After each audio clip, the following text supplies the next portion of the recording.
Welcome everybody to the Western Canadian webinar series, or Weekend Reason. Everyone is welcome, and all of our webinars are free. However, we do have expenses such as Meetup, Zoom, etc. So please donate anything you can. Small amount is fine. Just go to the RMA webpage, click on the donate button, and we're all set. Now, we're in an inclusive community of atheists, humanists, skeptics, and secular freethinkers who welcome people of all backgrounds and identities. We have never had any disruptive attendees on our webinars, and with your help, we intend to maintain our record. Discussion is encouraged as long as everyone shows respect for one another. Now, at the end of the presentation tonight, we will have a Q&A. If you have a question, please use the hand-raising icon, which you can find by clicking on the reactions button below, and then we will call on you to unmute yourself and ask your question. And after you've asked your question, please lower your hand because it can get confusing if there's too many hands up.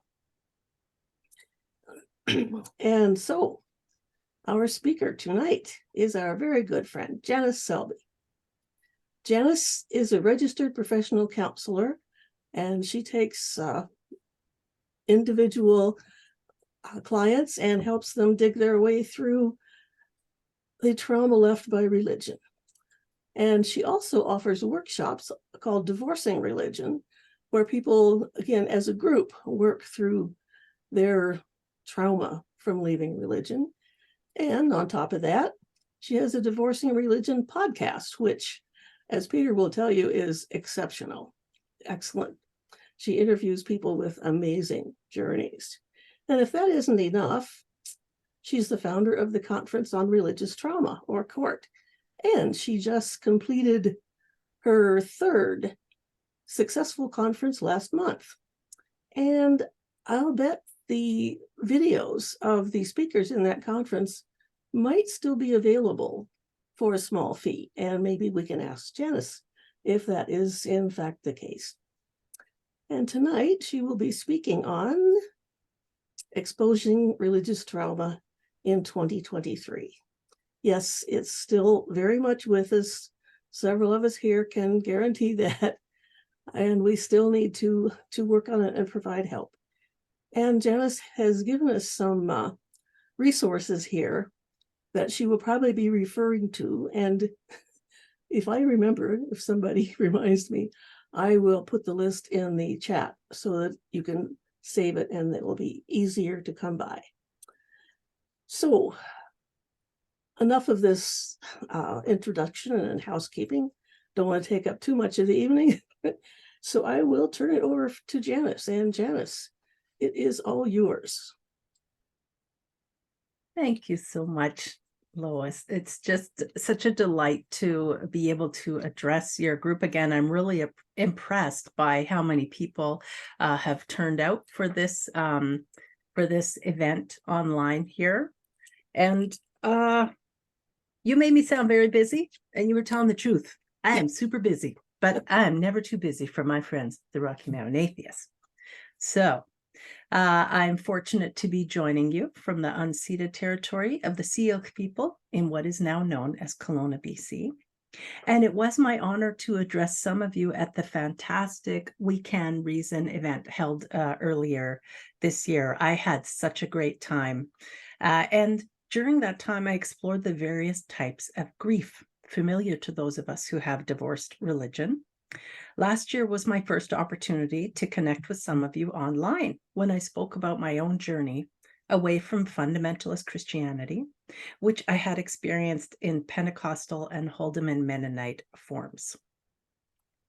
Having been born into an evangelical family, it was normal to me as the air I breathed. It made sense for my parents to speak in tongues and anoint my forehead with oil when I was sick, and to invite any Christian teachers from my public school over for dinner at our home when I was their student.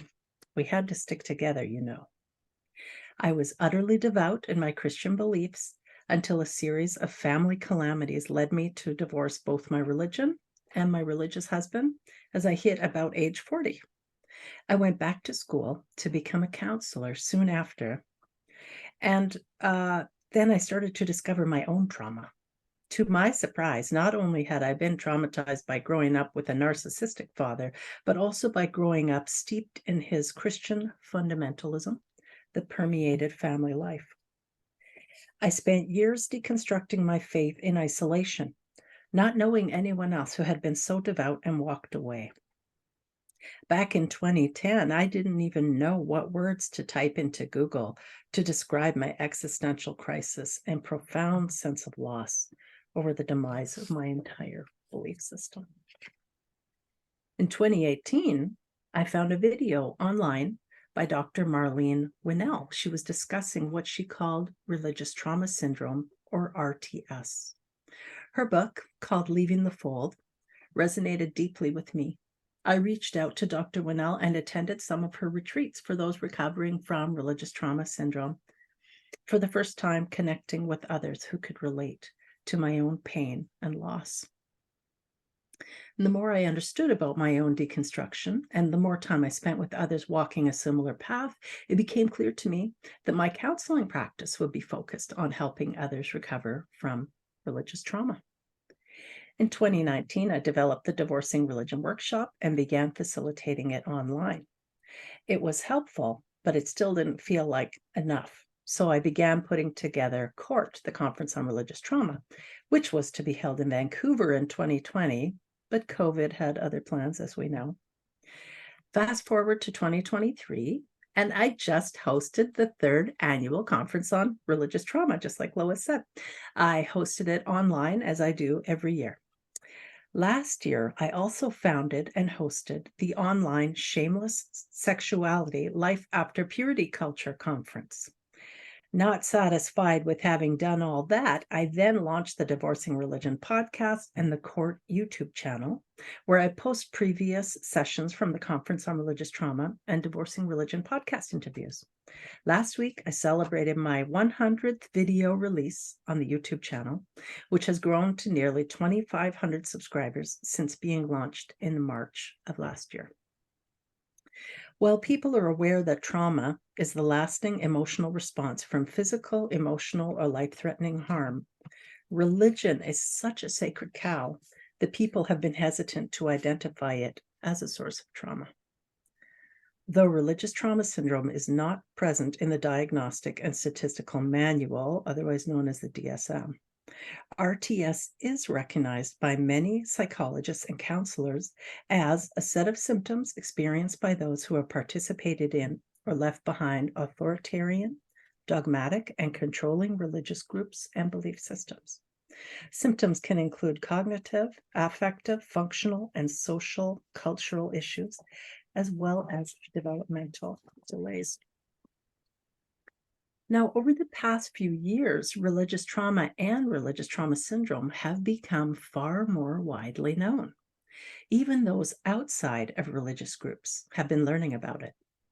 While cults have always titillated and piqued the interest of the general public, people are starting to see that those raised in fundamentalist families and groups share similarities with cult survivors. In fact, these days, it's not unusual for me to work with clients who have left yoga cults and other high-demand groups, in addition to those recovering from religion. According to Frank Zappa, the only difference between a cult and a religion is real estate. Others have noted that a cult becomes a religion when it is granted tax-free status by the government. And some have even said, when it progresses from killing its members to killing non-members, it becomes a cult. Typically, the difference comes down to group size and how long the group has been in existence.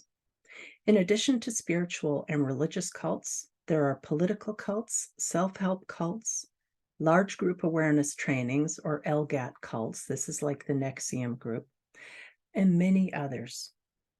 A quick look at documentary series streaming on Netflix and other streaming platforms over the last couple of years showed these results for cult-type documentaries. Escaping the Twin Flames universe, and that's on Netflix right now, and it is so good. It's only a three-part series. Shiny Happy People is one that's about Bill Gothard's Christian cult. I know that one very well. Wild Wild Country is about a yogic cult. Bad Vegan, self-explanatory. Keep Sweet, Pray, and Obey, about the FLDS. Bikram, Yogi, Guru, and Predator.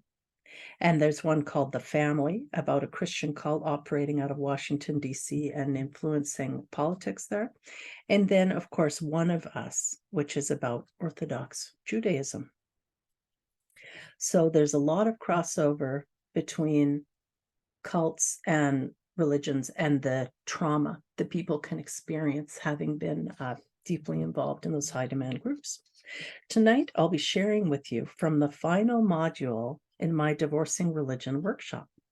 And this module is called Mind Control. Don't let an old flame burn you twice.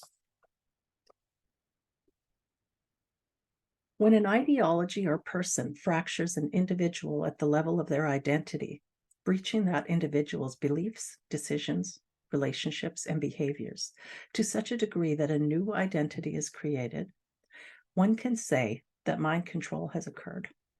I will never know the person I might have been had my mind not been hijacked by my parents' religious beliefs. My personality and behaviors developed around those beliefs, which were spoon-fed to me from day one.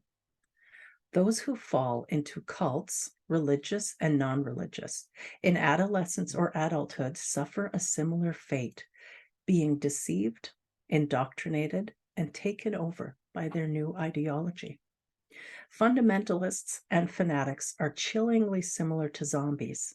They are unable to think for themselves and bent on replicating.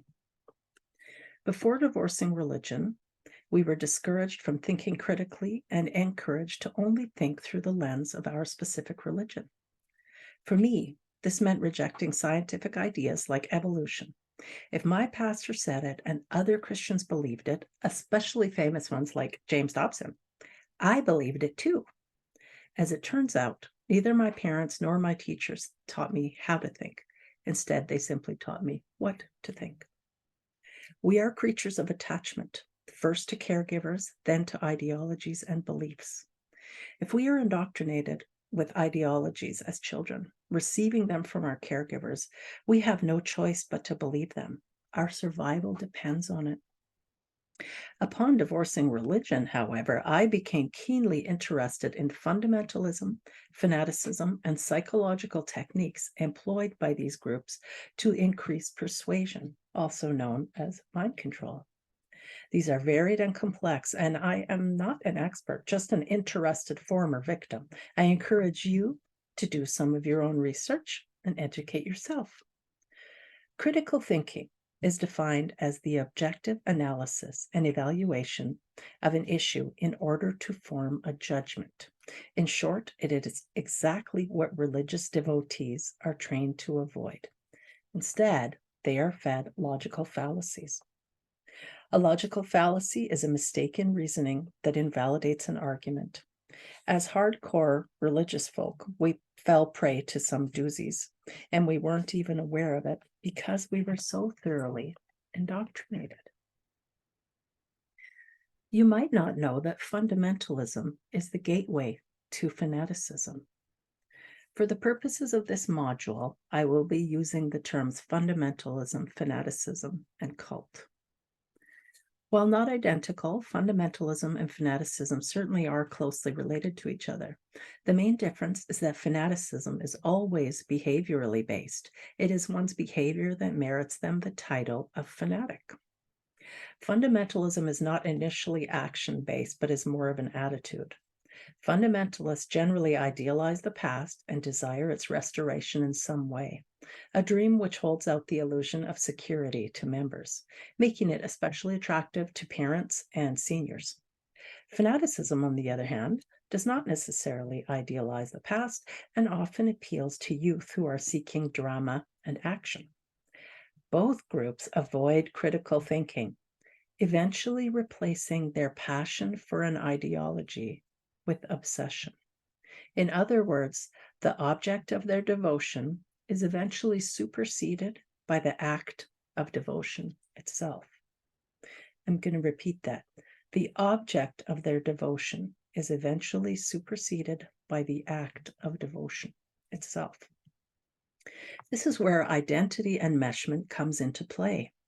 Critical thinking tends to weaken the fantasy that followers have built their beliefs upon and their lives around. While their origins may be different, it does not take much for fundamentalists to become fanatical in their behavior. Fanatical attachment to an ideology leads to the original concepts of the ideology becoming less important than the need to impose it on others, i.e., to subjugate. Fanatical devotion to even good concepts is harmful. Extreme devotion to any ideology creates division. The deeper our level of attachment, the harsher the division, until eventually we stop seeing the humanity of those on the other side. I was not just a Christian. I was a born-again, baptized in the Holy Spirit, ready to be a martyr, Christian fundamentalist, rebuking the devil wherever I found him. I had both of my newborn daughters dedicated to Jesus and his service, whatever the cost. I read to my sweet, innocent children from Fox's Book of Martyrs so that they would be aware of the highest price that evil, dangerous non-Christians might demand of them someday, and that their faith and allegiance must never waver. I saw value only in a Christian identity. It's important for a fanatic to cling passionately to something, regardless of what it is. Any cause can become a holy cause. When a person feels uncertain about their own value or identity, they can have confidence in what they believe to be sacred. Blind faith provides strength. When a person sees him or herself as a defender of a holy cause, it becomes easy for them to deny personal responsibility. This can lead to dehumanizing others and viewing cruelty as acceptable. It's nearly impossible to dissuade a fanatic with reason or morality due to the strength of their attachment to their belief. They fear compromise and will not critically investigate their cause. However, they can be turned from one fanatical cause to another. They cannot be convinced, but they can be converted. Think of Saul to Paul, if you're thinking of a biblical example. It has been said that fanatics on opposing sides are closely related, that they hate each other with the hatred of brothers. What relates them is their passionate devotion rather than the object of it. Cues that we or anyone are attached very strongly, possibly even fanatically, to a belief system include the use of the words have to, must, and should. Be cognizant of such words because they show us that someone has made up rules for us. If we fail to follow those rules, judgment and possibly even punishment will ensue. The tricky part is, depending on our level of attachment to a belief, cognitive dissonance will likely come into play, resulting in mental gymnastics to combat the potential threat to our belief. According to Encyclopedia Britannica, cognitive dissonance is the mental conflict that occurs when beliefs or assumptions are contradicted by new information. We must defensively relieve this tension in order to preserve the stability of our worldview and self-concept.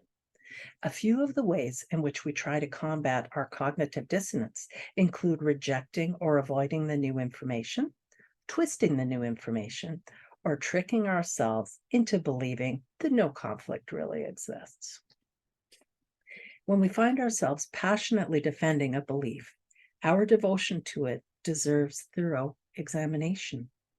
Eventually, our attachment to an ideology can become so deep that our very identity becomes fused to it. The border between us and our belief becomes blurred, and our acceptance of others now depends on whether they uphold our particular belief.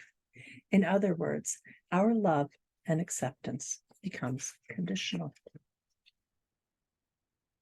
Being unaware of our belief attachments can bring great misery to us and those around us. I was a textbook example of this.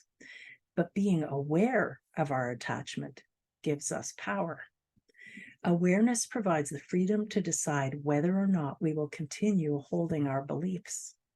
Our power lies in our ability to choose. When we fail to see that we have a choice, it is no longer us holding our belief. It is at that point that our belief is holding us. We are no longer free. How to become a religious fanatic in 5 easy steps. Step 1, be curious about spirituality and allow yourself to freely investigate. Step 2, become captivated by a singular belief. Step 3, openly declare this as your chosen belief and steep yourself in it, spending time learning only about this belief and how it is so much better than other beliefs. Step 4, your belief and identity are becoming fused. It now defines you and is taking over your life. So it's not just, I believe in these Christian ideas, but it's, I am a Christian. Following your belief has become a condition of your self-love and acceptance. Step 5, believe without question. Do not engage with non-believers. Devalue those who fail to believe and try to subjugate them. Cut off relationships because of your belief and be willing to die for it. Since your identity is now fully fused with your belief, your support of it has become more important than what the belief actually stands for. At step 1, you could freely attend any festival, mosque, temple, or church. But by step 5, the religion itself has become more important than the God or philosophy it promotes. Since thorough indoctrination involves us placing conditions on our own love and acceptance, after becoming apostate, we may subconsciously believe that we are no longer worthy even of self-love. This is a recipe for very poor self-esteem and may require help by means of professional therapy. In short, the space where self-acceptance rightly belongs has been hijacked by self-judgment. When my security is attached to my identity as a believer in X, I have confused the belief with who I am, so I must passionately defend it. I feel vulnerable. I feel fear when my belief is threatened because I see it as being part of myself. In defending my devotion to the belief, I am defending my definition of myself. My deep attachment to my belief results in cognitive dissonance, which distorts and filters any other information I may be offered. As a Christian fundamentalist, I could not perceive of myself rejecting evangelical Christianity. My thorough and unwavering attachment to it robbed me of my ability to think clearly and critically. I just could not imagine myself without the label of Christian attached. My belief constructed my entire narrative about reality. When I was devoutly religious, much of my energy was invested in proving and defending that my own interpretation of God and Scripture was correct. I became so entrenched in my belief that there was no room for growth or change.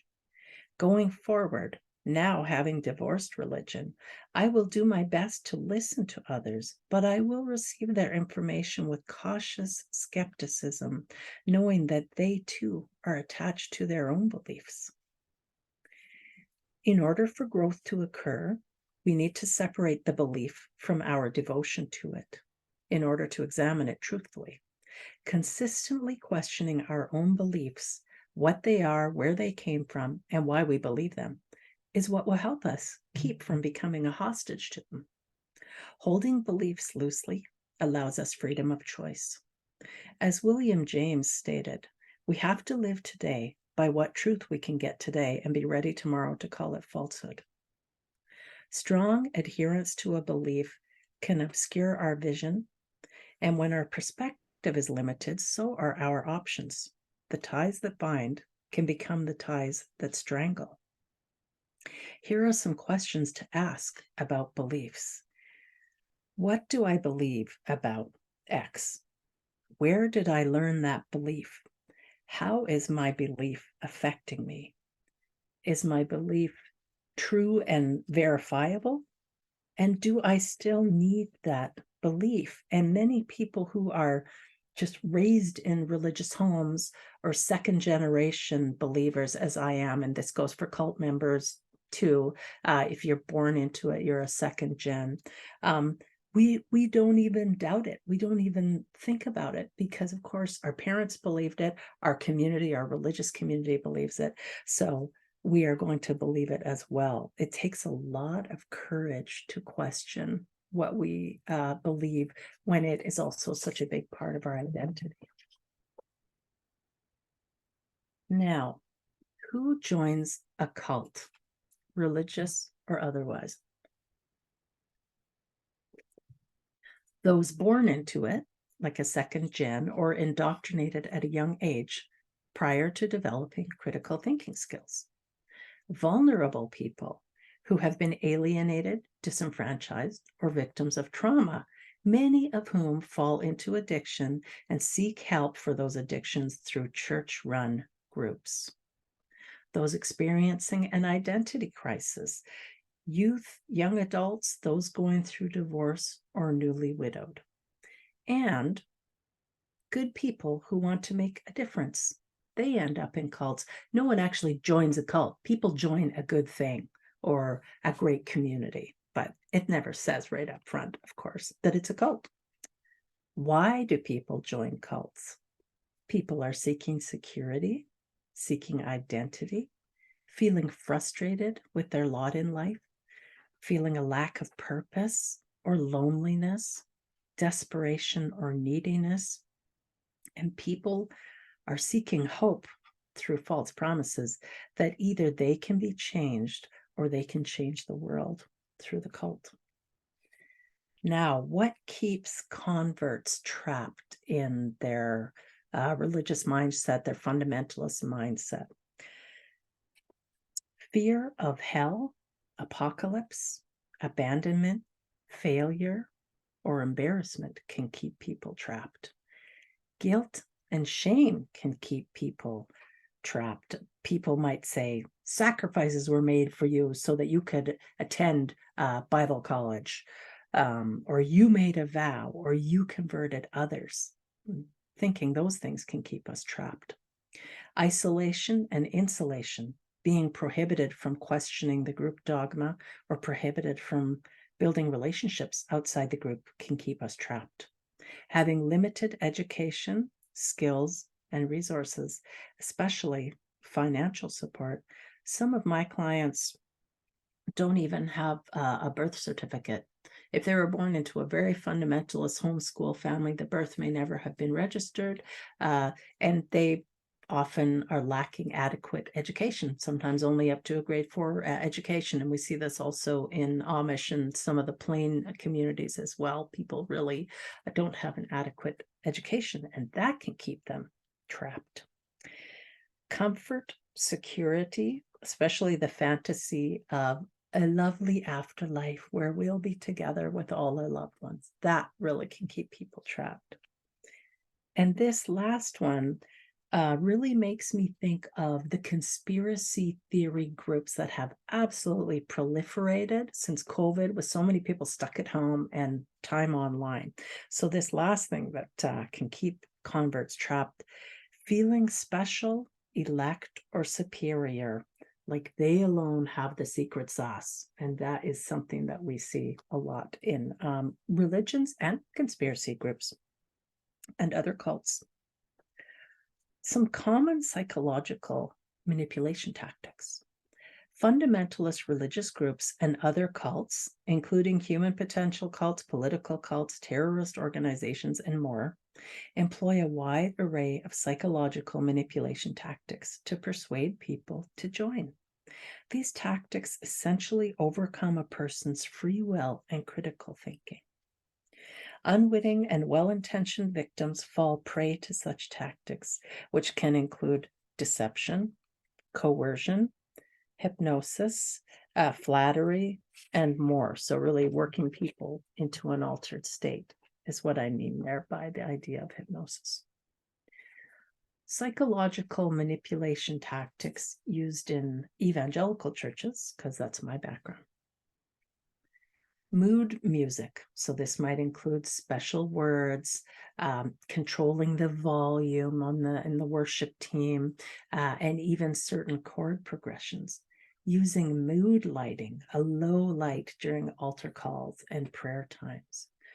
Group singing and group prayers, which can induce bonding to each other. And actually, that's something that we see in the military as well, where they're chanting together while they're marching, singing together. They're, brothers and sisters in arms, and even eating together, doing things in groups like that also induces bonding. Speaking in tongues, having a charismatic leader, and in religions and in some cults too, the idea of confession. Personal disclosure can lead to feeling socially bonded or beholden to a group or individual and pressured to remain. And we see this with Scientology sometimes, and why movie stars are hesitant to leave, because Scientology has all their secrets, which they might not want the public becoming aware of. Together, these manipulation tactics can activate a state of ecstasy, which is described as standing outside of one's self. State of ecstasy, which encourages groupthink and losing your sense of self. Interestingly, speaking in tongues and or chanting can produce heightened emotional arousal, as can spinning, which is practiced by Islamic whirling dervishes, and can produce an altered state of consciousness, making people more prone to suggestion. Pentecostals, Mormons, and others claim that some of these practices and feelings are evidence of the infilling of the Holy Spirit or other supposed proof that believers are on the one right, true, holy path. If you ever have the chance to watch psychological illusionist Darren Brown, he's just fantastic. He has an excellent special called Miracles, during which he uses various evangelistic type techniques on a secular audience. I was so glad I watched that show by Darren Brown. Again, it's called Miracles. Now, prior to joining any group, and I especially go over this with my clients who are recovering from religious trauma. A lot of us are terrified the idea of joining any group ever after having been involved in a high demand group. But a lot of us also end up doing what we call cult hopping, because we've been so primed to be part of a group and we feel so much safer with these strict boundaries rather than having to think for ourselves. So I encourage people prior to joining any group to ask questions. The Freedom of Mind Resource Center recommends asking questions about the leadership of the group, transparency and information control, group claims and doctrine, and how the group treats children. And to see expanded versions of these questions, you can go to freedomofmind.com/cult mind control. And I wanted to tell you a little bit about the BITE model. Some of you have probably heard already of the BITE model. Cult expert Stephen Hassan developed the BITE model to describe specific recruitment and control methods used by cults. BITE stands for behavior, information, thought, and emotional control. In a nutshell, behavior control, this is where the group is promoting dependence and obedience, and they often dictate living arrangements and even controlling sexuality of members. This is true in the Christian church. You're not allowed to have sex until you're married, and it has to be a heterosexual marriage. And we see this in lots of non-religious cults as well. And for behavior control, the group is also exploiting members' resources, especially their money and time. Information control. the group or the leader withholds and distorts information, and they promote an us versus them mentality. And the groups often discourage or forbid communication with ex-members. Some of the most heartbreaking stories I have come from my clients who left the Jehovah's Witness organization, and they are now completely shunned by their family. I have some ex-Mormon clients and ex-Amish who also suffer from shunning. It's just a terrible, terrible thing. So we talked about behavior control, information control, thought control. Thought control instills black versus white, good versus evil thinking. It prevents critical thinking by use of thought-stopping techniques like distraction, dissuasion, isolation. Thought control can induce hypnosis or trances and altered levels of consciousness. So I've worked with survivors of yoga cults who were forced to spend hours every day on their knees chanting in various Sanskrit or whatever else it was they were chanting. And it can get you into an altered state of consciousness. So I gave Lois information, she'll share at the end again on how you can take a look at Dr. Hassan's BITE model.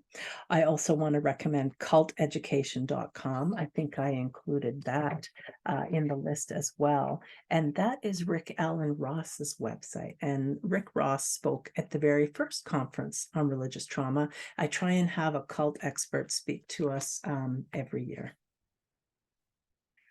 Something else to consider is the idea of religion as addiction. Some view religiosity as an addiction. A process addiction is one that involves an activity or a behavior rather than a chemical substance like gambling. Deep devotion to religion definitely shares some qualities with addiction. And in fact, if you grew up in an alcoholic home, you might be familiar with ACOA, Adult Children of Alcoholics, and there's a specific laundry list of traits that are common to some ACOA, Adult Children of Alcoholics. And you might not be surprised to know that people who grew up in religious homes share that laundry list, and I call them acorns, adult children of religious nuts, and they share that same laundry list of traits. Okay. To help determine when religion crosses over into a harmful obsession, review the following questions. These are modified versions of questions asked by mental health professionals to ascertain whether an individual has developed an addiction to a process or substance. So the first I'm going to go through are some signs of religious addiction. Signs are objective, observable phenomenon that can be identified by another person. So, do you use religion to avoid responsibilities? Does preoccupation with religion cause you to neglect your job? Is your relationship with religion more important to you than your children and family? Are you obsessed with rules? Does religion keep you isolated from outside friends and activities? Do you use religion as an excuse to cut people out of your life or otherwise abuse them? Has anyone told you that your devotion to religion is extreme or obsessive? Do you give more time or money to religion than you can afford? And do you get defensive when someone questions your religion? Those were some potential signs of religious addiction. Now I'll talk about some potential symptoms. So a symptom is a subjective experience that cannot be identified by anyone else. Potential symptoms of religious addiction. Are you preoccupied with sin in the afterlife? Do you think sex is shameful or dirty? Do you struggle with guilt and use it as a weapon? Do you see the world as black and white without shades of gray? Do you and your group tell others how to interpret the Bible? Does your religion threaten violence against people who don't believe? Do you use religion to control the behavior of others, including your children? Do you argue against scientific evidence when it comes to your religion? Do you believe you will prosper only if God wills it, and that if your plan fails, it wasn't God's will for it to succeed? For a great article on religion as addiction, you can Google the God drug when religion becomes an addiction. I know Dr. Valerie Tirico has an excellent article on that. Oh, we're getting to the end here. Do you still display cult or fundamentalist thinking in any area of your life? Religious, political, nutritional, environmental, etc. Do you categorize between us and them? Do you characterize non-believers like they are all the same, only by negative traits? Do you avoid and or flat out reject information about the words and actions of those you disagree with? Do you fail to consider points of view that differ from your beliefs? Do you disapprove of or disassociate from those who depart from your group's position? Do you see dissenters and non-believers as a problem? And do you believe that only your group knows the real truth and behave self-righteously because of it? Ask someone outside your group for their opinion on whether you do that. So just a word of caution to us as if we're leaving a high demand group and considering involvement with other groups. Experiences can brand us emotionally, leaving neurological footprints. This may explain why you seem drawn to a certain type of person romantically, even to your detriment. This is a solid reason not to simply use familiar feelings as a barometer to determine whether a situation or philosophy is good or bad. Your past experience has primed you to repeat it unless you pay careful attention.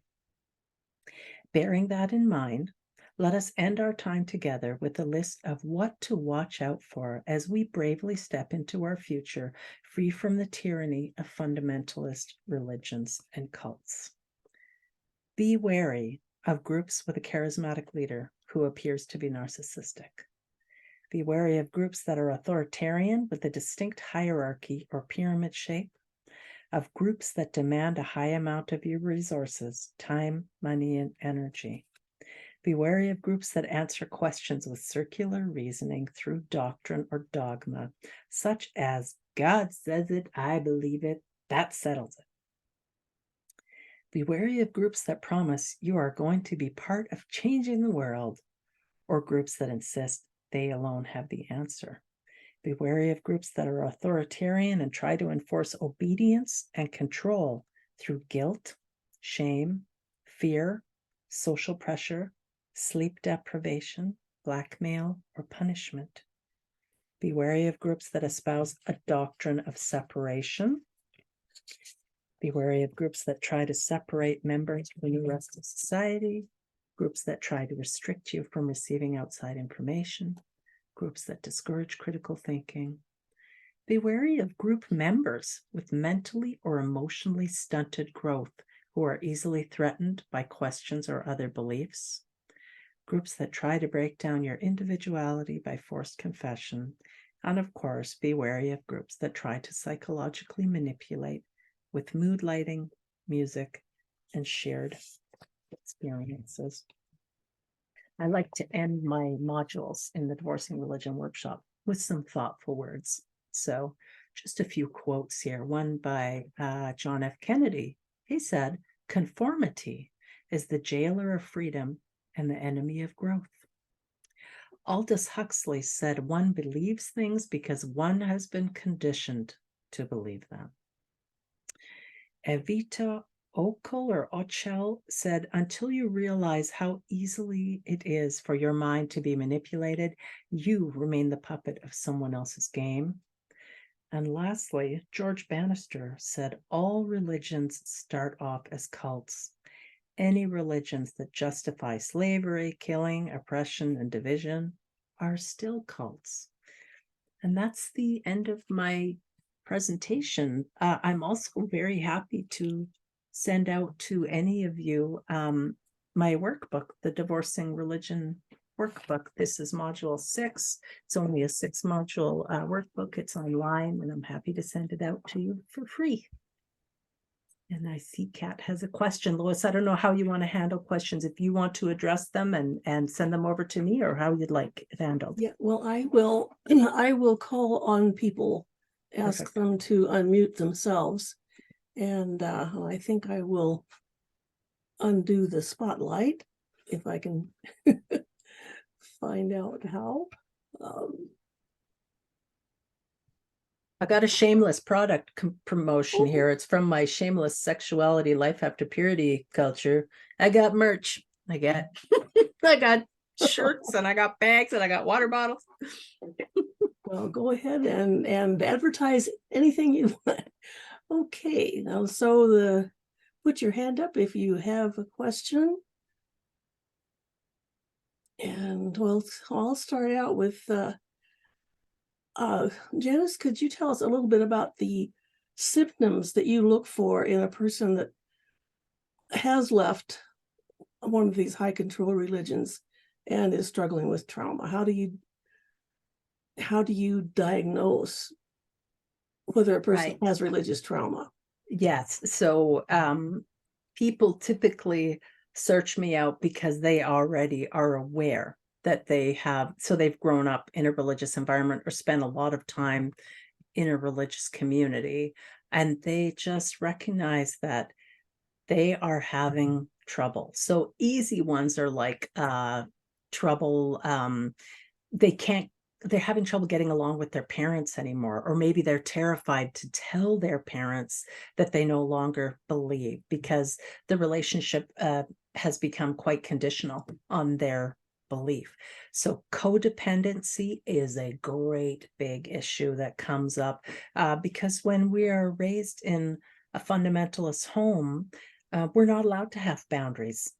Not allowed at all. There are parents, our pastor, God, very invasive all the time. We're told we have to hold every thought captive. And so it really becomes a cult of confession. And so, yeah, codependency is a big one. Issues with parents is another big one. Existential terror and dread, when people start to recognize, I know for me, I remember in the middle of the night, I got up and I texted my big brother and I said to him, oh my God, I just realized if hell isn't real, then heaven probably isn't real either. And that was so painful. I just wept and wept over that. And he had to talk me down some. I was pretty upset. And so I definitely recognize that and respect that in people who are on their own journey out of religion. And that's part of the trauma that we face and just have to come to terms with. And for some of us, some of the things are a lot harder than for others. Thank you. Jim. What would some cults you say are not religious? Like, it seems to me that political ideologies can be cults, and and I guess it sort of bothers me that political beliefs look like they're often markers of tribal identification rather than anything logically connected. That something that's considered right wing or left wing, it's just they don't seem to have any logical connection very often.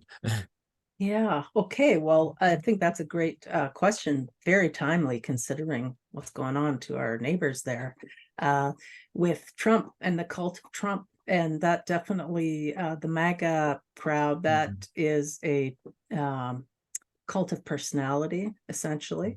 And Dr. Steve Hassan, who I talked about earlier, he developed the BITE model. And I think he actually even wrote a book about the cult of Trump.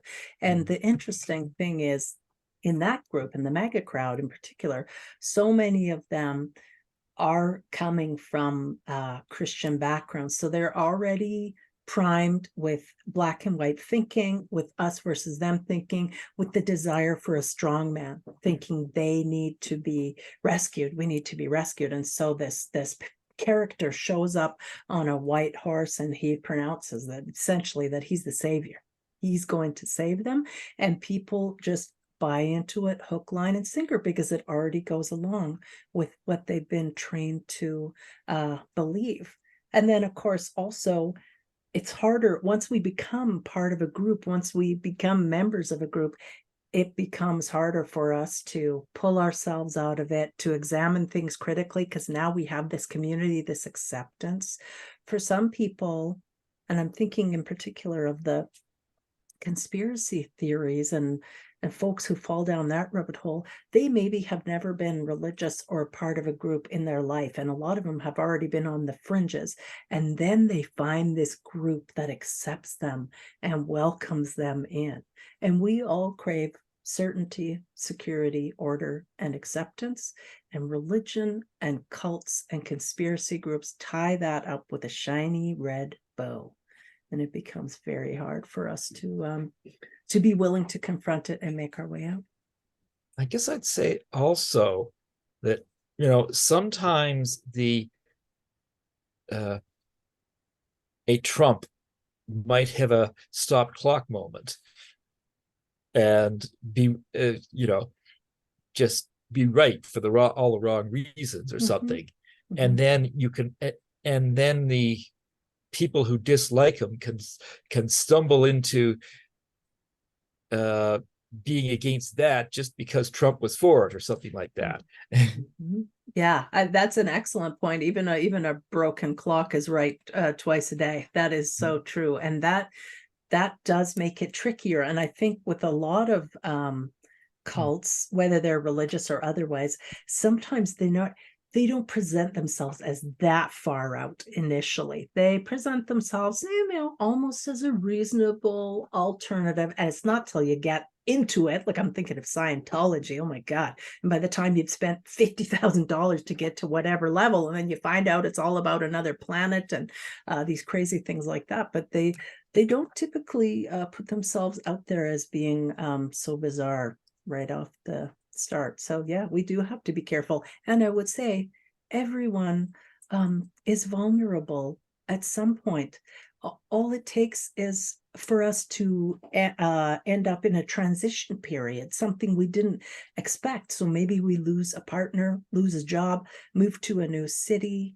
Even, if we have a loved one that ends up going to prison or something, and that, it throws us into a terrifying time. What's happening? What's going on? We don't have our normal secure footing that we usually have. And that can make us very vulnerable to the love bombing that goes on in most of these groups. And we feel isolated and needy and insecure.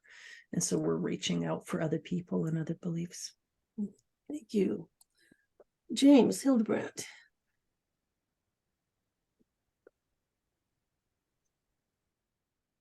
Sorry, I had to find the unmute. A bunch of stuff you mentioned I really recognize. I also have relatives that were in a Haldeman tradition, I guess. Mm-hmm. And I guess I was wondering if there are things that we can say to people or arguments we can make that help move things along to get them out of their cult. That is such a great question, because wouldn't that just be wonderful if we could just hold up reason to these people and show them that they're being unreasonable. What actually happens a lot of times is we let our fear and concern for them kind of lead us to speaking harshly to them or about their beliefs. So what we don't want to do is jump in criticizing, poking holes in their belief. A better tactic, because we always want to keep the door open for future conversations with them. So just expressing warm curiosity rather than judgment. So no, that's the stupidest thing I ever heard. But Well, that's interesting. Tell me more. At what point did you start? Because you used to believe this. So at what point did you start believing in this new way? So rather than coming across as judgmental, coming across as curious and safe, so that they know if ever they start having doubts, they can come to you. You'll be a safe person to talk to. You're not going to beat them up by saying, well, I told you it was a cult, that sort of thing. You're just, you'll be someone who at the very least is neutral, but hopefully is warm to them. And also, if it's possible, reminding them of life before the cult or before fundamentalism. Remember that time we had Christmas at Uncle so-and-so's cabin and how nice that was, and just reminiscing about time before the cult involvement, or just reminding them they had a life outside of all this. Well, the couple of people I'm thinking of are second generation, so there's no previous. Yeah, it's very hard with second gens. Really, what often has to happen is, like with me, tragedy has to hit them square in the face and make them go, like, wait a minute, this isn't, I've been as loyal and faithful and devout as I could possibly be. And a loving God can't possibly explain, or an omniscient God cannot possibly explain this suffering that I'm going through right now. So lots of times it is tragedy that has to take place. So I wish I had a more palatable answer. Okay, thanks. Okay, Neha, do you have a question? Yeah, can you all hear me? Sure. Yeah. First of all, Janice, thank you so much for the session. It was very, very good, and I could relate to a lot of the things you were mentioning. I was part of, I was born in a Muslim family, so I was raised as a Muslim. It hasn't been too long since I left the religion, but I thought like that was enough. Now I have to just deal with, how do you navigate with friends, with family, but you don't, what I didn't realize was there is definitely a lot more work to do in terms of getting out of that trauma, as you want to call it. I guess I have probably two questions, and I'll, the first one being,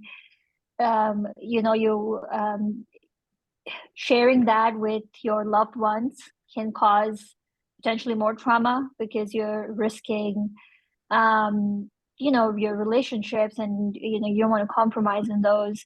So I guess what are your thoughts on that? Because one, you already have a lot of trauma from religion, and now this adds to it. And my second question is, like, I feel like cults are still smaller. A religion like Islam or Christianity is much bigger, so it's also much harder to challenge those beliefs. And when you say that it's tough to argue with the fundamentalist, is it like not even worth trying? Or what is a better avenue to, maybe you can do it obviously at a national level or global level, but at least at a community level? Right. Yeah. Thank you so much for those questions. I find them to be similar. And so let me just think about it for a moment.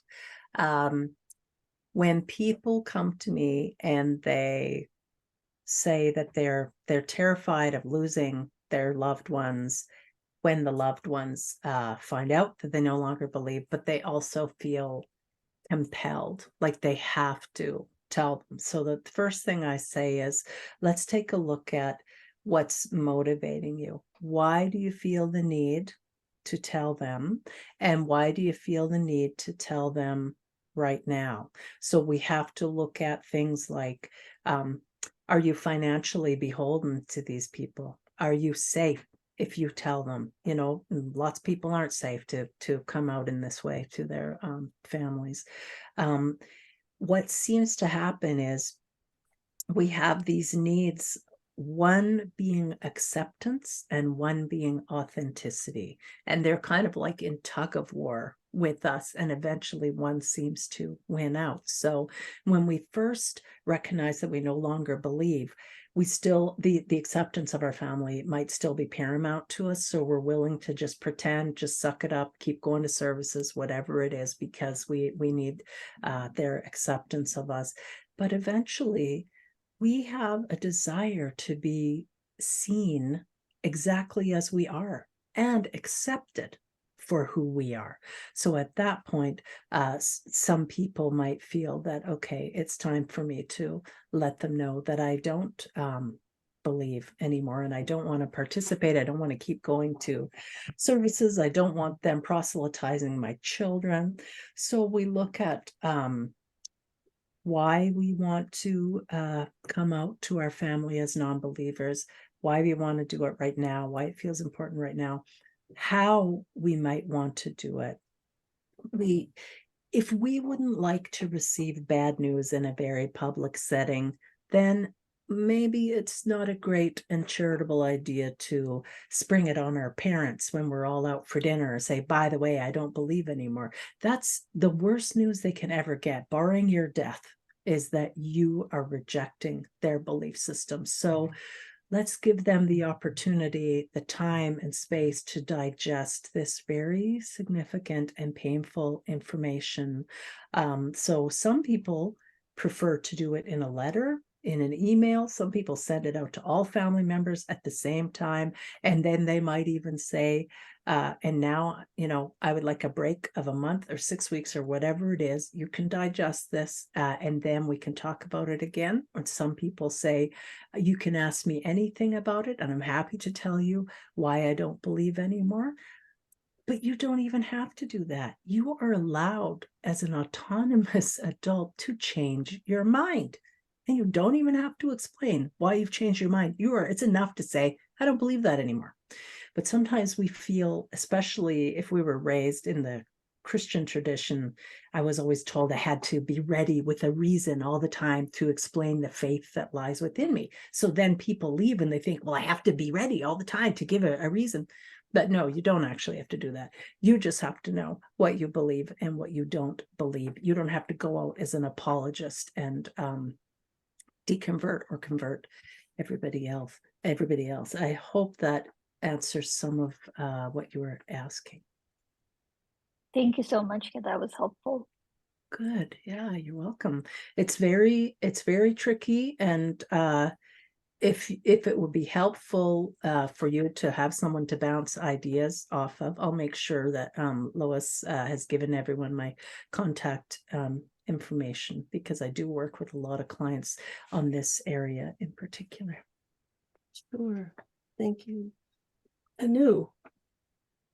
Yeah, hi Janice. So I was never brought up religious, so this is all very new to me. I didn't even know something like religious trauma existed and how it affects people. I just thought, okay, one day you believe in Santa Claus, the next day you don't. So, what's the big deal? But it obviously is something that's a real difficult issue. Are there any stats on how widespread this religious trauma issue is? I mean, it may be hard to find that out, but just Right. even anecdotally, do you have any sense for that? I really don't. But it is a burgeoning field as far as research goes. I'm hearing regularly now from people who are doing their master's or their PhD. They want to be doing it on religious trauma and religious trauma syndrome. And so there finally is research that's happening in this arena. All I can tell you is I have worked with clients from every possible religious background that you can imagine. So it's not just specific to Christianity. I have ex-Muslim, ex-Orthodox, Jewish clients, ex-Catholic, Mormon, Jehovah's Witness, Amish, any variety of things. And then also, like I said, I'm working with more people who have left yoga cults as well. And in fact, at the conference on religious trauma this year, I had a lawyer from the United States, Carol Murchison, and her whole area of practice now is taking to task religious and spiritual leaders who have abused their parishioners. And so I think that's fantastic. I'm so glad to know there's somebody taking that on. But unfortunately, for numbers, I can't give you any. I just know that every religion comes with the possibility of trauma. Well, thank you. That was a very informative talk. I appreciate it. Oh, you're welcome. Lois, I have a question, but I can't do the raise hand because I'm Go ahead, co-host. Peter. Thanks again, Janice. It was great. Something you said that's been very helpful to me, I'm still working on, is if you could comment on that. You say forgiveness is like a religious concept. Yes, forgiveness is the F word.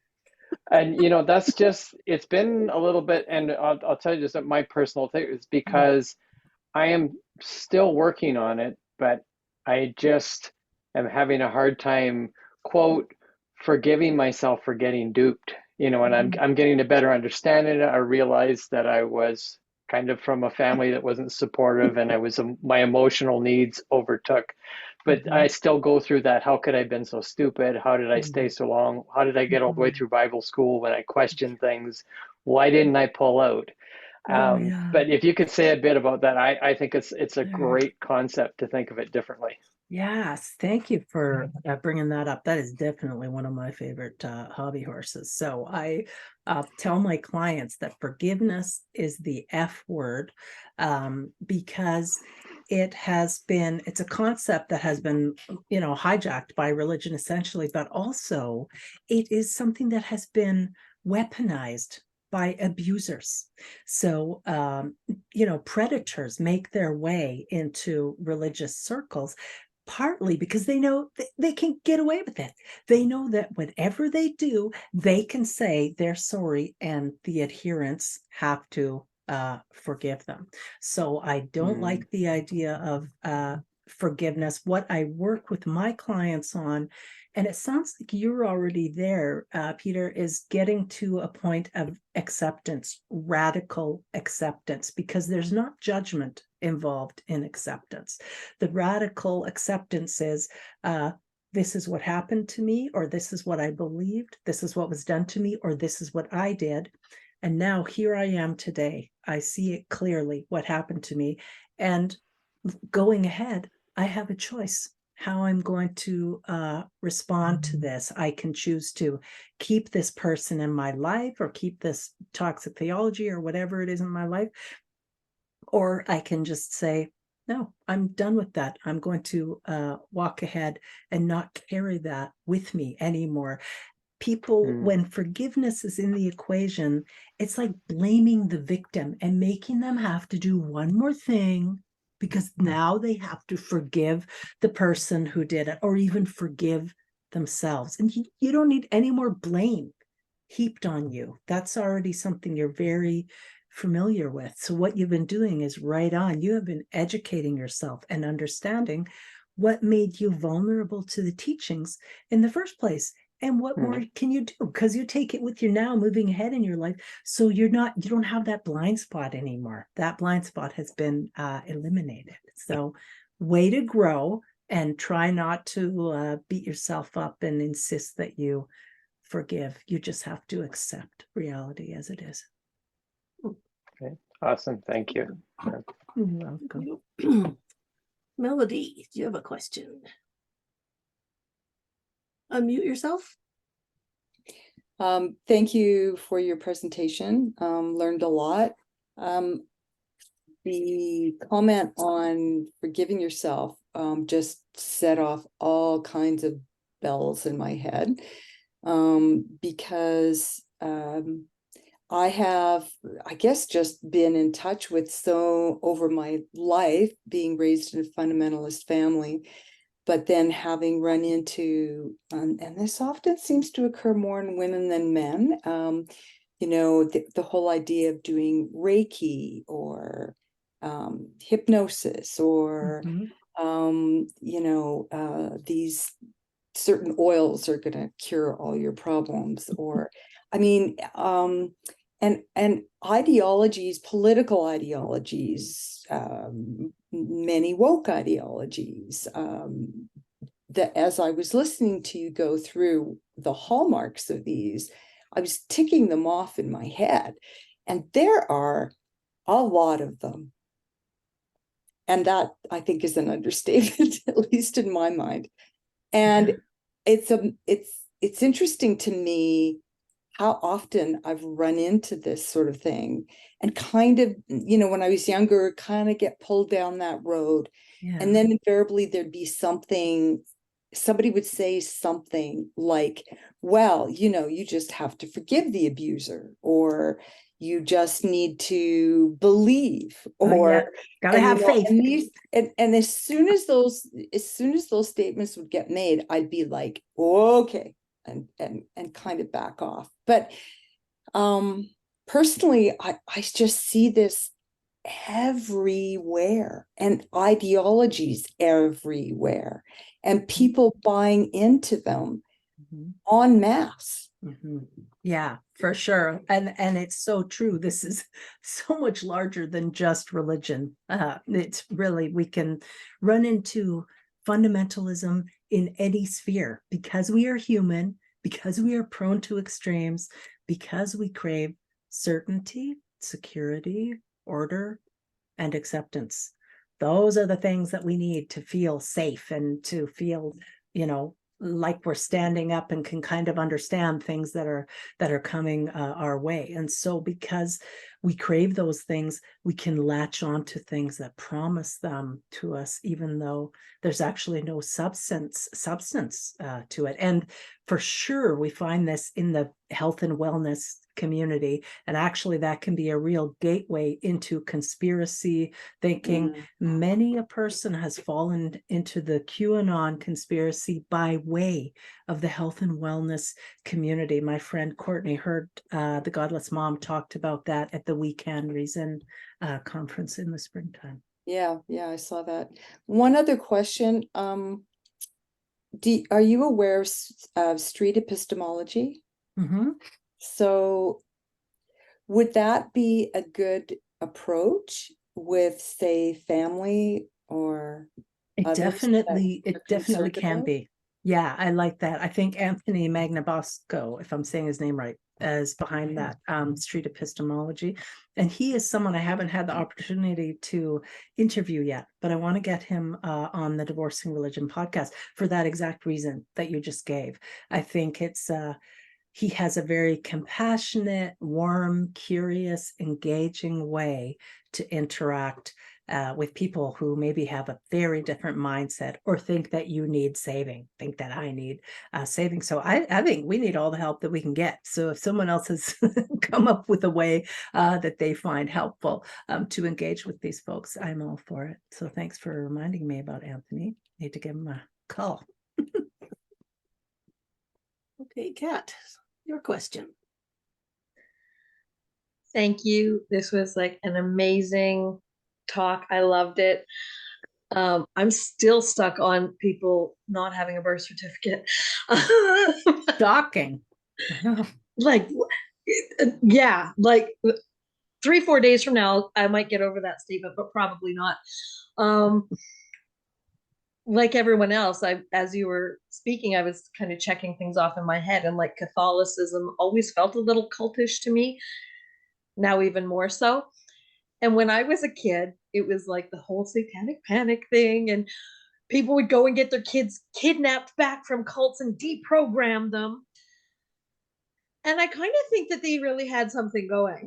At the time, I thought it was rather extremist, but now I'm thinking we need to deprogram a lot more people. Especially when, we have things like purity culture, right? We have to, when you leave a religion or a cult, you really do have to unlearn everything you've been taught. And you have to disassociate yourself from the things that you used to believe that you now know are not true. And that is so very difficult. And, I think Peter was alluding to that as well. And it's easy to slide into the blame game, especially for religion, because of course shame is a huge thing in religion, and it's you're breathing, you should feel shame and guilt. So yeah. What do you think about the whole idea of deprogramming or taking steps to be more positive and accepting of your change without the blame game. Yeah. Because acceptance is really, really hard. And I'm there now, but it took a while. Yeah. Oh, I'm so glad you're there now. That is awesome. First, I would say I recommend people check out the YouTube channel, the Conference on Religion YouTube channel, because I have so many sessions there from with psychologists and social workers, professionals who are experts in the field of religious trauma recovery. So that can be a super helpful resource for people. We're not only having to unlearn the things that we were taught, but then we also need to be learning other things as well, new ways of thinking and being. And so that's the psychoeducation component. And that's something I spend a lot of time on with my clients, particularly when it comes to issues around boundaries and codependency, because that is a massive blind spot for so many of us, and it's so important. And we can just keep repeating these patterns over and over again in our relationships until we see it and go, oh, okay, that's what's happening. I actually was primed to never think of myself, to reject any needs that I might have, to reject the idea that I'm allowed to have needs or have opinions. So we really need to do some work around codependency and boundaries too. And I think acceptance is a piece that comes with time. One thing that I have people do, because I want all of us to be getting to know ourselves better, is do some values clarification work. So when we were religious or growing up in a religious home, our values were forced on us by our parents, our pastors, those sorts of things. And so when I think of my own former values, obedience would have been right up at the top. Now that word just gets stuck in my mouth. Whereas now at the top of my list would be autonomy as my number one value. So I encourage people, and I have a colleague, David Teachout. He has a great bunch of resources. His website is called lifeweavings.com, and he has resources around values clarification. Encourage people to go through it, pick out their values. They might want to do it a couple of times, once according to these are my old values, once according to these are the values I have now as an autonomous human, and then even revisit them a few years down the road, because sometimes we need to be making sure that those values are being voiced in our life. We might decide to give money to Planned Parenthood or volunteer with some organization that previously we would have had a hard time with, but now we really support them. Or maybe we're even going to have a total career change. If we were a pastor, we're not going to be a pastor or a missionary anymore, but what are our values? What's important to us? And that can inform the courses we take to go back to school or the direction we move in with a new career. Thanks for asking. Oh, that's great. Neha, do you have another question? Yeah, too many questions. Sorry. No. I guess I was curious to understand more about people who leave.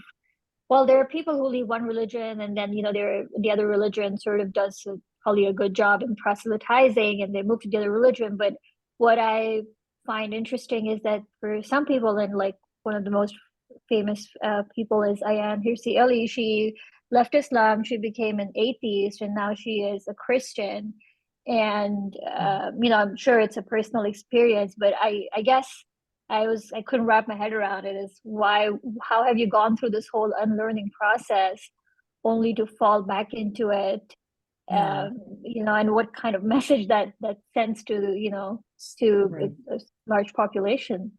Yeah, that's so sad. And I got to say, really freaking irritating. I was so disappointed and irritated that that's the track that she's chosen. She has her own reasons for it, and I can't even, as much as I want to, ascribe motivation and reasons for why she did it. She has her own, but I do know for me, something that, as I mentioned, was so very difficult was accepting the truth that I probably wouldn't be in a heaven with my mom or with anybody else that I loved. Some people, that existential crisis, they can never quite get to the point of accepting that the universe is random things happen, we have very little control over the things that happen, even though we want to feel like we have control, and that we just have to be okay with this life. This is the life that we have. We need to make the most of it. And there's nothing likely coming after. And for some people, that's too big of an ask. And certainly there's so much turmoil going on in other parts of the world right now, and particularly between, the Hamas group and the Jewish people there, and that her background being Muslim, and maybe things have been stirred up for her. She might just have concerns there.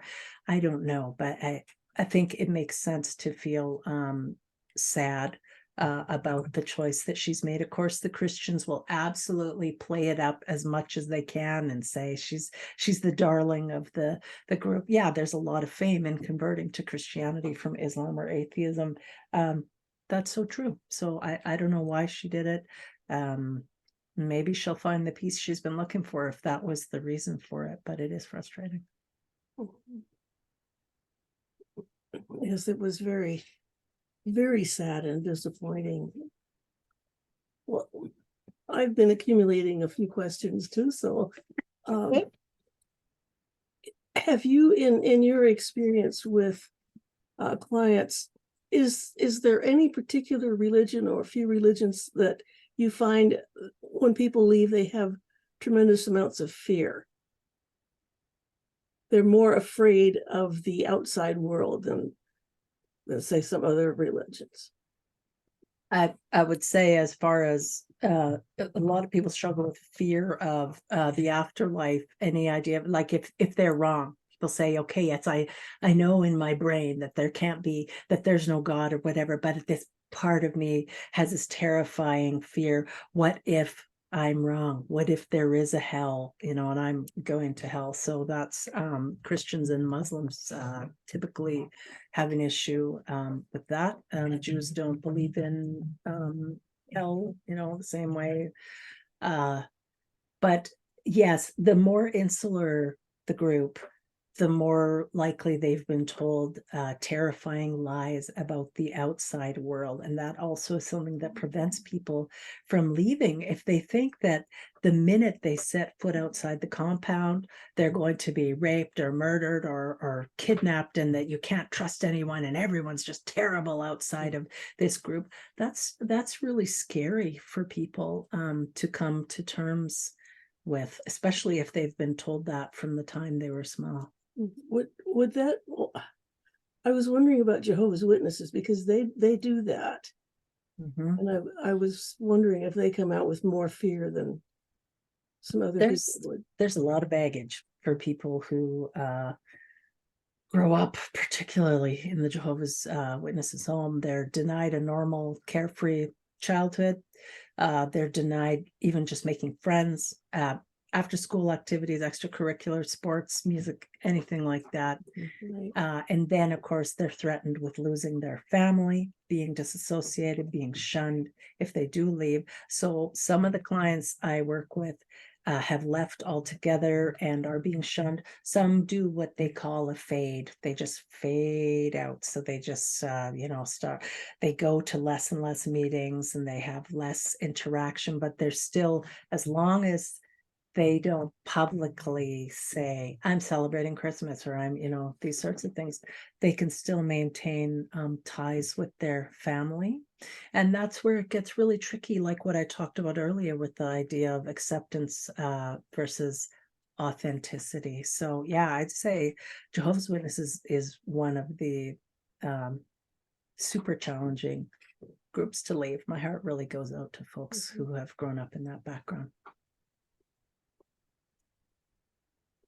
And I'll take advantage until somebody else raises their hand. When you're treating trauma, are there certain similarities in the trauma, regardless of where the individual came from, or what religion, or whatever caused it? For sure. Okay. Yeah. And so trauma is subjective.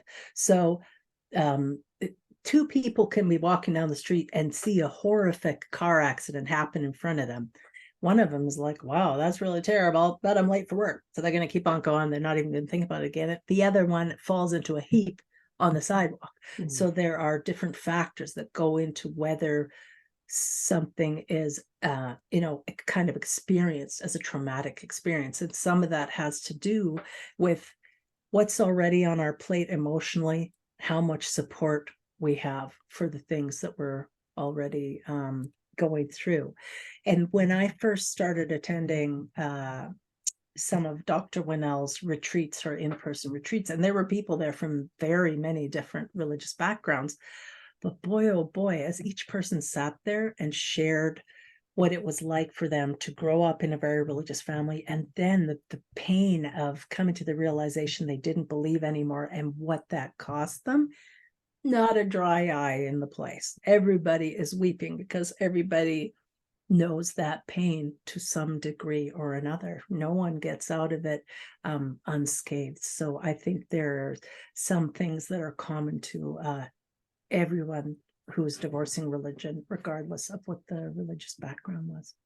Mhm. Does anybody else have something they would like to ask? Oh, let's put my, I'm going to type my email in our chat. Oh, okay. And anyone can email me if they want the work. So just Janice. Yeah, I have in the chat, there's several people that have asked, and I will keep that list also. Perfect. But that's good. Yeah. Good.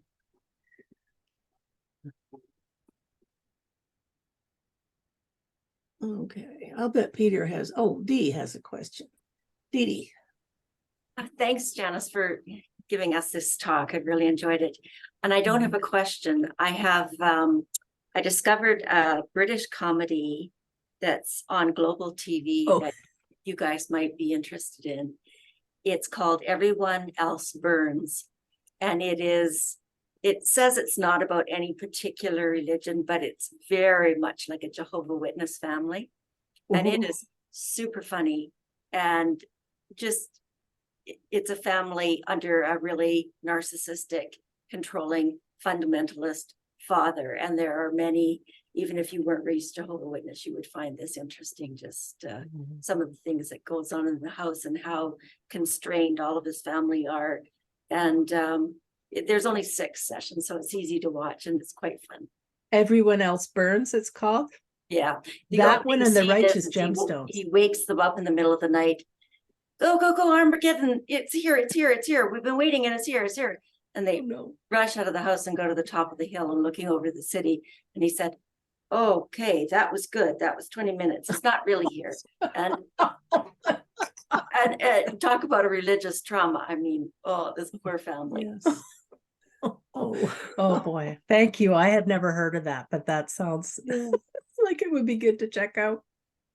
Thank you. I'll ask a question if there's go ahead, Peter. I'm curious. I just came out of a teaching career, and near the end of my career, there was some, the training was starting to come for trauma-informed education, trauma-informed in so many different professions where you're working people. Do you think that? But I'll qualify that by saying religious trauma was never part of what came up with that. Much more common, like multi-generational trauma of indigenous peoples and things like that. So it's a starting point.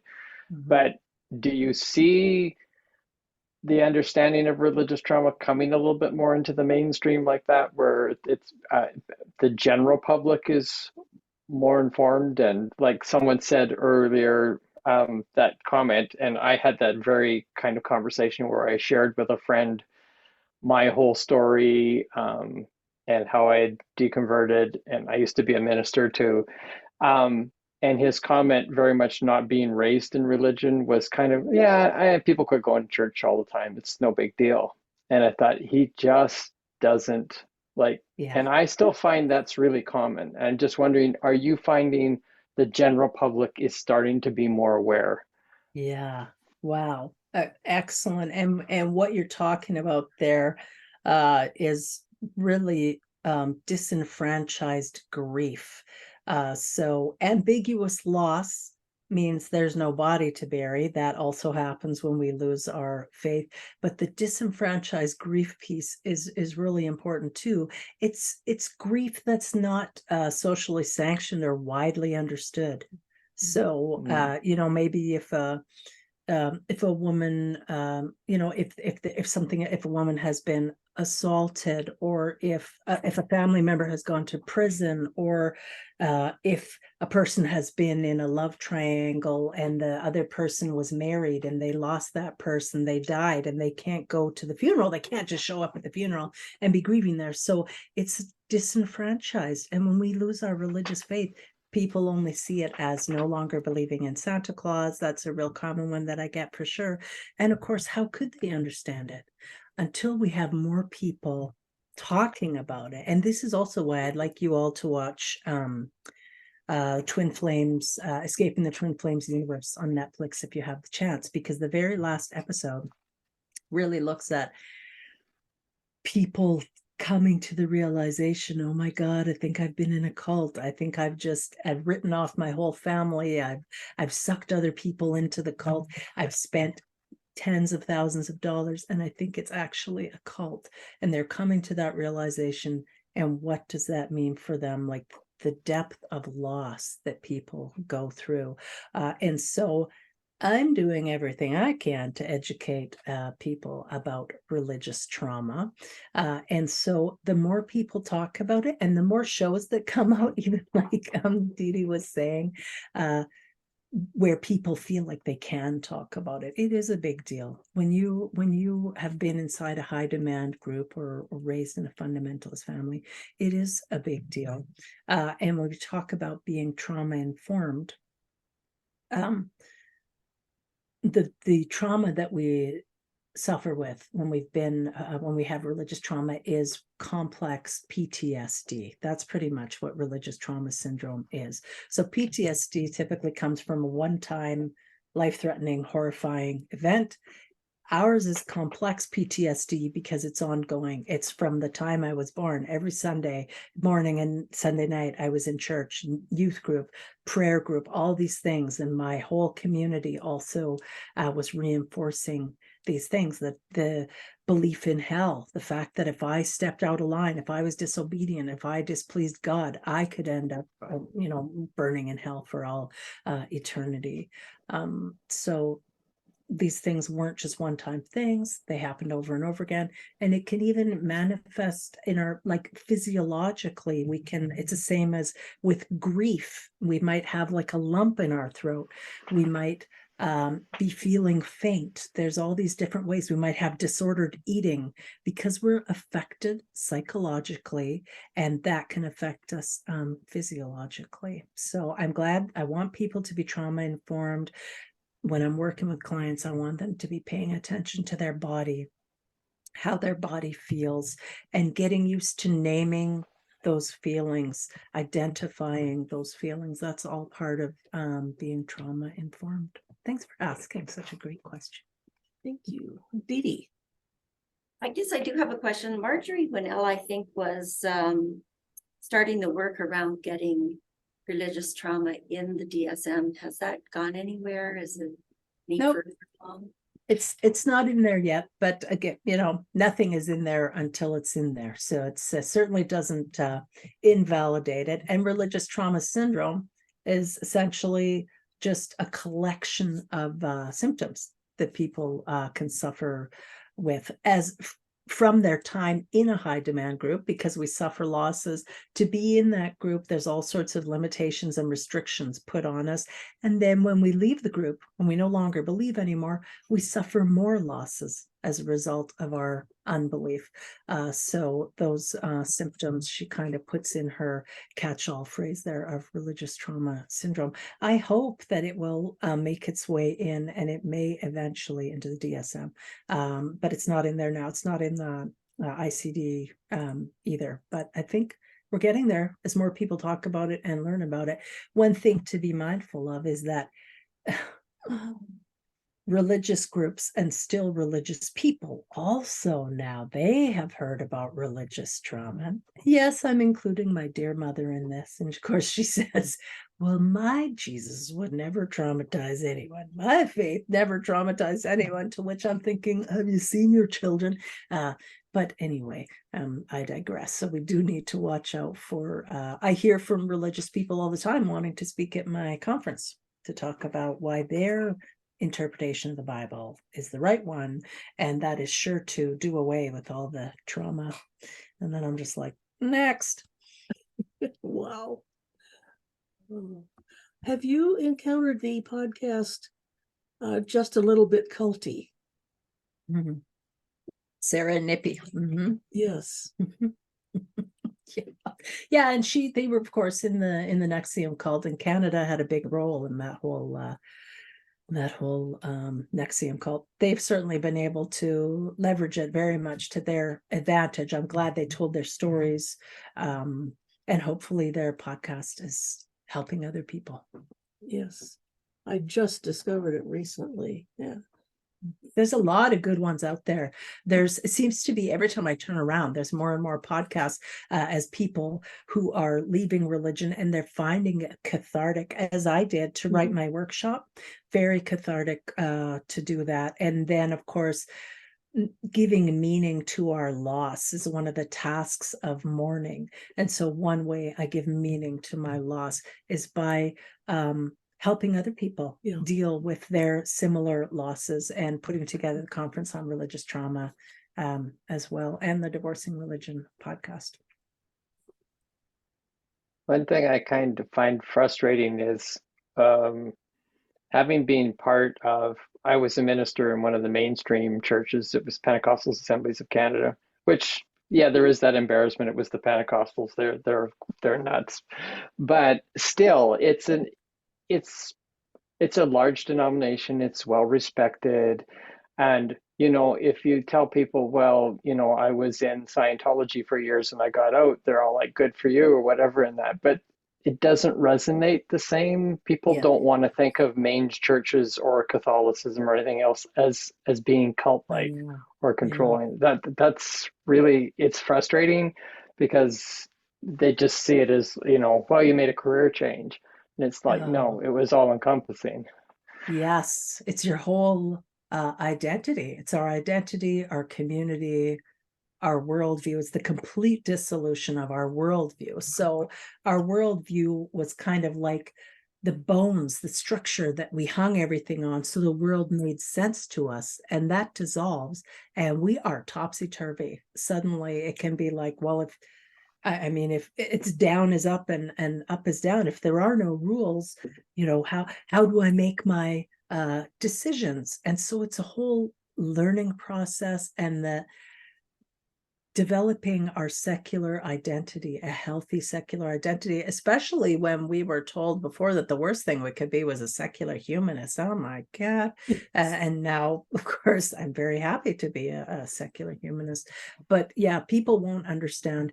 It can be helpful to talk with people about fundamentalism and extremism. People understand. If you say radicalism, I was radicalized, they have a better understanding of that. And it's pretty radical if you believe that every week you're eating and drinking the flesh and blood of a deceased person, like the idea of Catholicism, Christianity as a blood cult, or thinking that I can just talk to a being in the sky and he answers my prayers. Like, if we see someone on a street corner and they're disheveled and they're kind of yelling and talking to themselves, we take them to the psych ward. But if they're well dressed and they're in a church on Sunday, they're allowed to do that. It's just no problem. Again, no problem with it. So the general public needs some educating there for sure.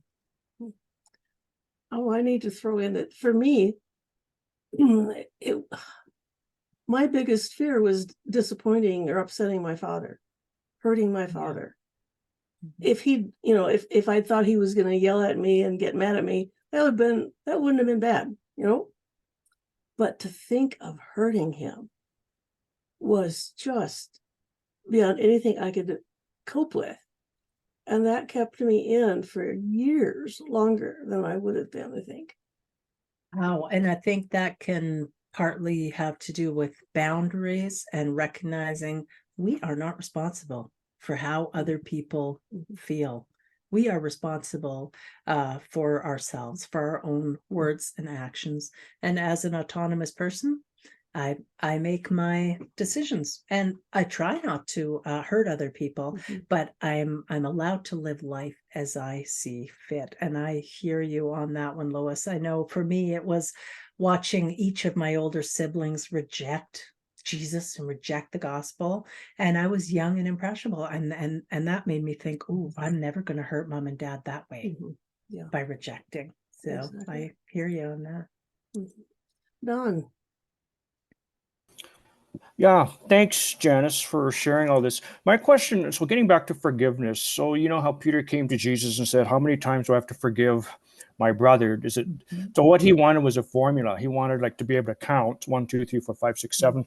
Jesus' response was not 7 times, but 7 times 70, which we in English think that means 490, but in Hebrew, I think it's more of an eternal number, and Jesus qualifies that by saying, as long as you forgive, you'll be forgiven. And so when I was a believer, I lived by that. It was like it actually helped my relationships. It made me want to preserve the relationships because I knew there would be an internal cost. And then when I left the faith, I still hang on to that a bit, because I think as a humanist, you want to be leaders in the relationship. You want to be the one who makes the first move. Like I still have this aspiration that as humanists we can actually grow and grow in our beliefs. Okay. But others have said it's like karma. Like if you are good, then good things will happen. So I'm just curious if you have any comments on that. Right. I don't believe in karma, but I do believe in consequences, and they look an awful lot alike. We need to be aware of how we are treating others, and also how we are being treated, keeping in mind, is this a pattern? Is this person, so maybe they just spoke brusquely to you or dismissed what you said. Is this something they do regularly, or are they having a bad day? And we are allowed to, in a conversation with someone, stop them if it feels like that's happened or something passive aggressive has gone on or whatever, and say, I'm not quite sure what you mean by that. Please explain to me what you mean, or what's your intention behind sharing that or telling me that. I really want to know. Please help me to understand.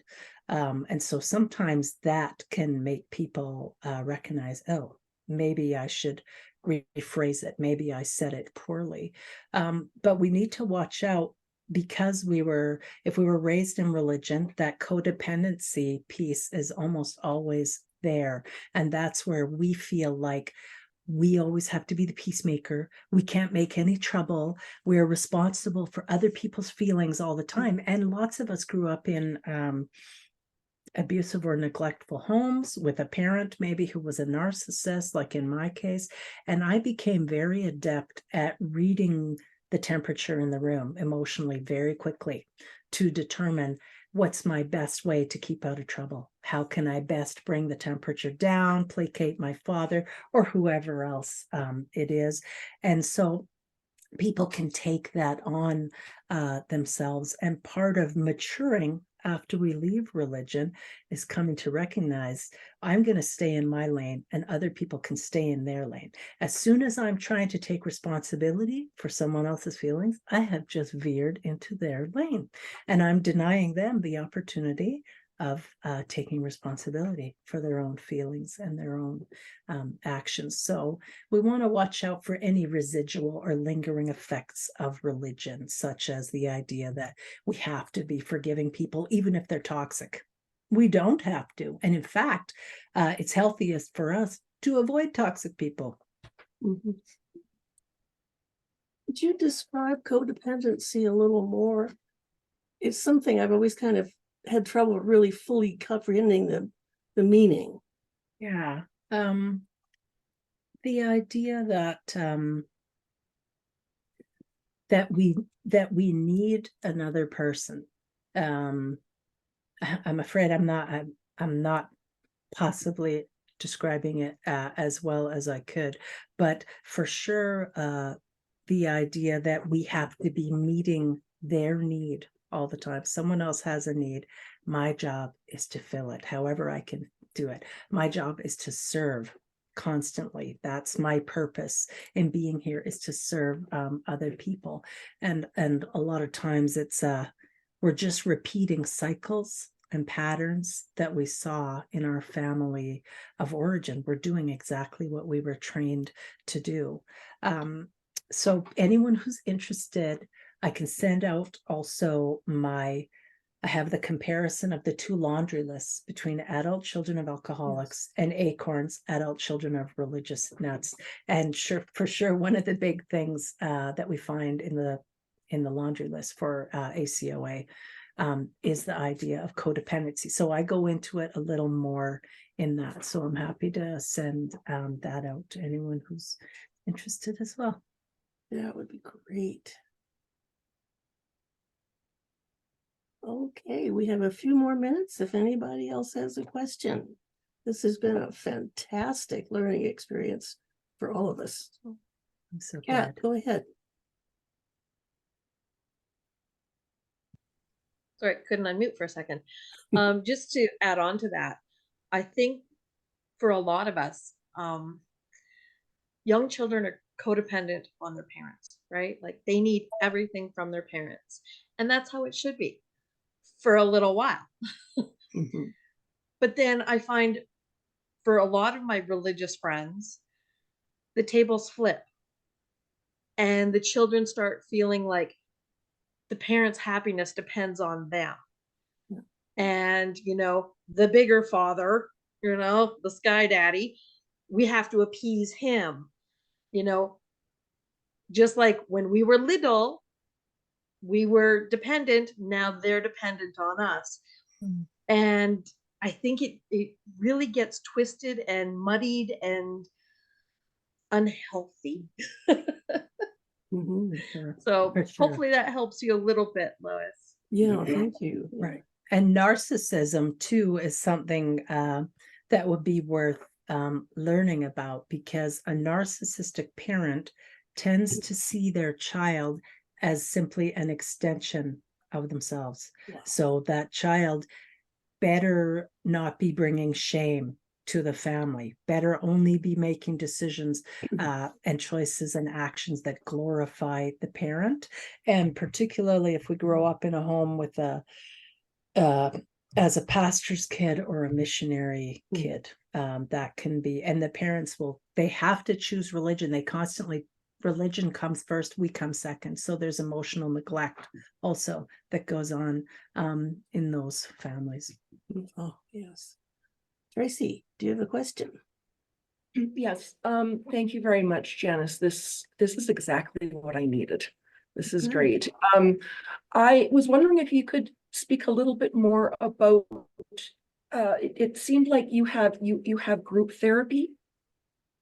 Oh, yes. Yes. And I just wanted to say, please do not take any offense, Lois, but sometimes some of us need a deeper dive, more of a therapeutic dive, and everybody here, most people here are new. Peter, Lois, Jim are the ones I recognized when I started 5 years ago. And they know my story. It's too complicated to get in right now and a big downer. So could you speak a little bit more to that? I think I might quite benefit from that. Sure. Yes, thanks for asking. So I developed the Divorcing Religion workshop, and I've typically run that as a 6-week program. We meet every Sunday morning for about an hour and a half because we're not going to be in church. That's right. And we're going through the workbook. Now I haven't had as much interest in that since COVID, and I was trying to figure out, is it because people are sick of Zoom? Like, what's going on? So over the past month or so, I started just offering a free support group for anybody who's interested. It's running for 8 sessions. I think we still have about 4 or 5 sessions left. One is every second Sunday morning. The other is every second Wednesday. I can give you the dates for it. And that's free. And that's people just showing up online, talking about what's going on for them right now in their life related to divorcing religion. Of course, Americans are celebrating Thanksgiving tomorrow. So the last time we were chatting, there was talk about what do we do if we're home and religion comes up, the topic at the table, this sort of thing. But yeah, so again, you can reach out to me. Lois will give you my email address. And if you're just looking for a support group to show up for, and that one is just an hour. I'm running them in cohorts of 8 weeks. And then I'll do some more in the new year as well. Great, thank you. I've got your email address, so I will contact you. Very good. Thanks a lot. Yes, so glad to see you and to see that you're here, Tracy. It's good to hear from you. Oh, yeah, thanks. It's good to see you too, Lois and Peter. Yeah, I will Jim. never forget when we first met. That was amazing. Yeah. Yes. Yeah. Thank you. Okay, we've got about 3 minutes. And if there's anybody, or if Janice, you would like to just, if there's anything in particular that people haven't asked that you would like to say, why don't you close it off for us? Sure. I do encourage you to check out the Conference on Religious Trauma YouTube channel to utilize those free resources and share them. If you have a story that you think would be interesting or inspiring for other people around your own journey out of religion, I invite you to send me an email, and maybe you'll be a guest on the Divorcing Religion podcast if that's something that would be interesting to you. Please keep me in mind if there are speaking opportunities or conferences coming up where it might be helpful for me to attend. I'd like to know about it. I didn't even mention to you one additional project I've been working on over the last year with a couple of American colleagues.